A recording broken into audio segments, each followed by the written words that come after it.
Sir, ಜಾತಿ ಗಣತಿ ವಿಚಾರವಾಗಿ ಡಿ.ಕೆ. ಸುರೇಶ್ ಅವರು ಇವತ್ತು ಪ್ರೆಸ್ ಮೀಟ್ ಮಾಡಿ ಮುಂದಿನ 1 ವರ್ಷದ ಕಾಲ ಅವಕಾಶ ಇದೆ, ಪರಿಶೀಲನೆ ಮಾಡಿ ಅದನ್ನು ಜಾರಿಗೆ ತರಬೇಕು ಅಂತೇಳಿ ಮನವಿ ಮಾಡಿದ್ದಾರೆ. ನಮ್ಮ ಪಾರ್ಟಿಲಿ ಒಂದು ಪಾಲಿಸಿ ಇದೆ.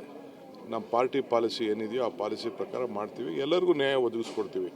ಯಾರು ಸಿದ್ದರಾಮಯ್ಯನವರಾಗಲಿ, ನಾನಾಗಲಿ, ಇನ್ನೊಬ್ಬರಾಗಲಿ ಏನಾದ್ರು ಲ್ಯಾಪ್ಸಸ್ ಆಗಿತ್ತು ಅಂದರೆ ಅದನ್ನು ಸರಿ ಮಾಡೋಂಥ ಕೆಲಸ ಮುಖ್ಯಮಂತ್ರಿಗಳು ಮಾಡ್ತಾರೆ. ಈಗೇನದೇನು ನಾವೇನು ಗೊಂದಲ ಮಾಡ್ಕೊಳ್ಳೋಂಥ ಸಂದರ್ಭ ಏನಿಲ್ಲ. ಸರ್, ಈಗ ಚನ್ನಪಟ್ಟಣ ನಗರಸಭಾ ವ್ಯಾಪ್ತಿಯಲ್ಲಿ ಸರ್ UGD ಕಾಮಗಾರಿ ಸರ್, ಇವರು ಸತೀಶ್ ಜಾರಕಿಹೊಳಿ ಅವರು ಖರ್ಗೆ ಅವ್ರನ್ನ ಭೇಟಿ ಮಾಡಿದ್ದಾರೆ ಸರ್. ಆ ವಿಚಾರ ಸರ್, ಜಾತಿ ಗಣತಿ ವಿಚಾರವಾಗಿ ಡಿ.ಕೆ. ಸುರೇಶ್ ಅವರು ಇವತ್ತು ಪ್ರೆಸ್ ಮೀಟ್ ಮಾಡಿ ಮುಂದಿನ 1 ವರ್ಷದ ಕಾಲ ಅವಕಾಶ ಇದೆ, ಪರಿಶೀಲನೆ ಮಾಡಿ ಅದನ್ನು ಜಾರಿಗೆ ತರಬೇಕು ಅಂತೇಳಿ ಮನವಿ ಮಾಡಿದ್ದಾರೆ. ನಮ್ಮ ಪಾರ್ಟಿಲಿ ಒಂದು ಪಾಲಿಸಿ ಇದೆ.